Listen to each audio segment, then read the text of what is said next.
బాబు ఏడుస్తున్నట్టున్నాడు. సంతోషపడండి అమ్మా. ఎందుకు? మీ అల్లుళ్లాగా నత్తి ఏడకుండా ఒకే ఫ్లోలో ఏడుస్తున్నాడు, అందుకే. ఇదిగో వంటబ్బాయి, అధిక ప్రసంగమ్మా అని నోరు ముసుకుని పనిచేసుకో. బాబు పిల్లాడికి పాలమని చెప్పు. రేయ్ వంటవాడా, హరి బాబుకి ఒక గ్లాస్ తో పాలు తీసుకొచ్చి ఇవ్వండి. గ్లాస్ తోనా? ఏమిటల్లుడు, డైరెక్ట్ గా ఇవ్వమని చెప్పు. అయ్యో, మరి గేదె తన్నినంటే? ఈ వేళకోవడమే వద్దు. అయ్యో తల్లి పాలు ఇవ్వను. జానకి ఎక్కడా?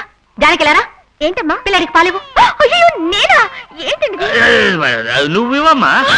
నేనా? ఏంటి పని పిల్లలు పాలేమంటా? ఇందులో తప్పేముంది? నేను 7 ఏళ్ల వరకు పాలు తాగుతూనే ఉన్నా, కానీ నేను పుట్టిన వెంటనే మా అమ్మ చనిపోయింది. అప్పుడు ఏం చేశారు? పని మనిషి దగ్గర తాగాను. మీరు కాసేపు ఊరుకుంటారా?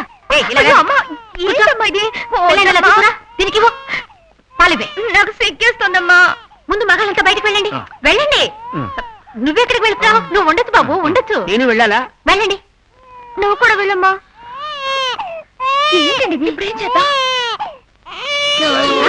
అయ్యో అయ్యో అయ్యో, పిల్లని మాట్లాడుతారా? మీ డబ్బున్నాడు బుద్ధి చూపించారు. చాలా డబ్బున్నది కాదు. ముట్టుకున్నావంటే చేతులు కాళ్ళు విరిచేసి రూప్ పెట్టేస్తా. ఏమిటిది రహస్యంగా బెదిరిస్తుంది? ఏమి దగ్గర బిడ్డను అతికి తీసుకొచ్చాను. ఇప్పుడు ఏం చేద్దాం? నువ్వు వెళ్ళు. సూప్ చేస్తానంటుందే. సూపట్రా వంటవాడు, నువ్వు వెళ్ళు.